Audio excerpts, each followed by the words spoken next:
for your fourth foundation of understanding the market, it's going to be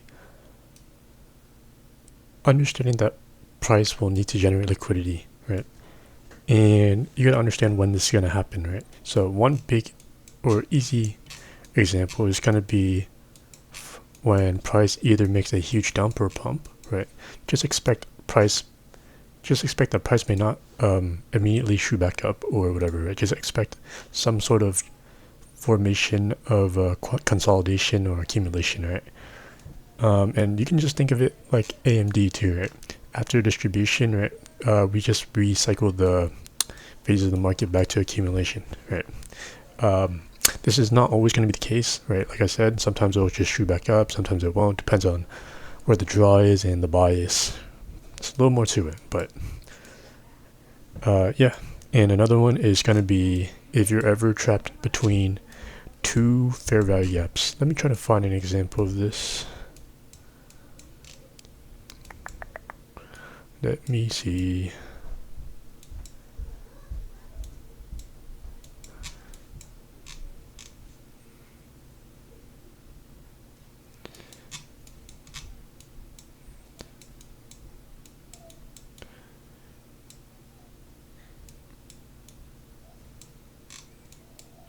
Okay, like right here. No, not yet. Never mind. Trying to find something that's really, really easy to see.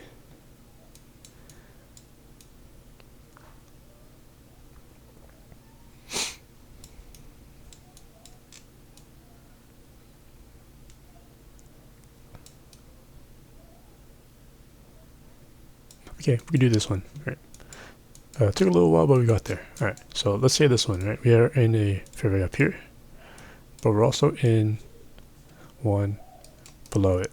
Right. Multiple actually. So whenever we're in two fair value gaps, especially on a higher time frame, right, or a lower time frame, doesn't really matter. Just expect price. If price isn't disrespecting one side, right, this is called trapped order flow.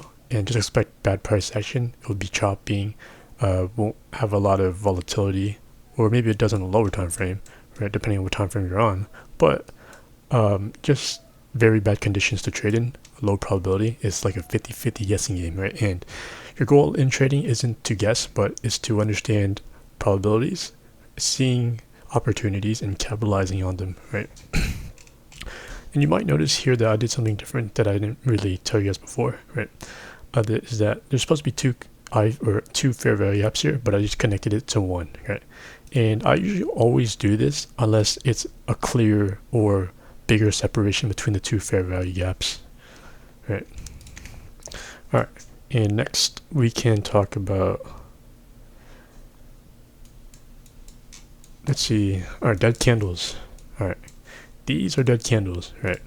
And one way you can tell apart dead candles from like regular, more alive candles is dead candles are more, or they lack volatility, right? You can just tell like they're not moving. These single candles are creating a huge range, right?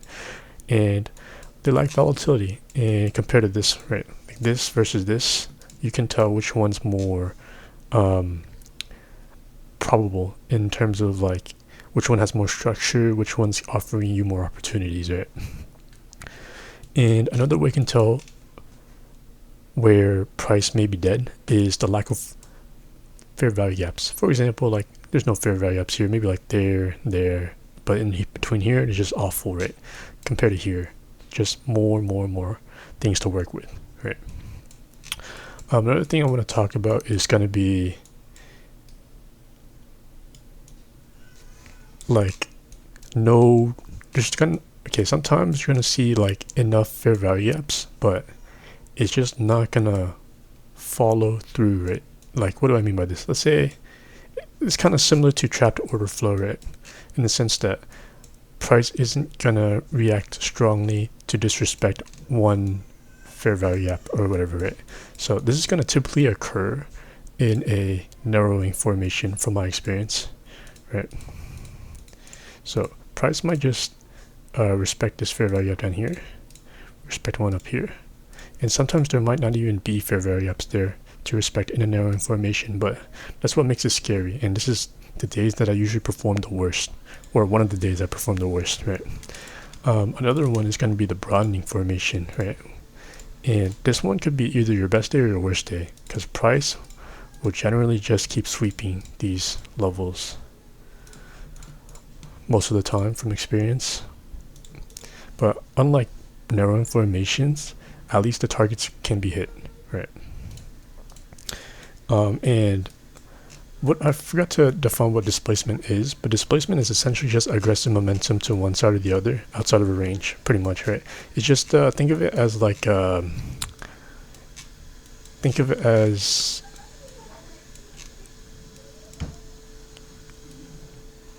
think of it like this, okay?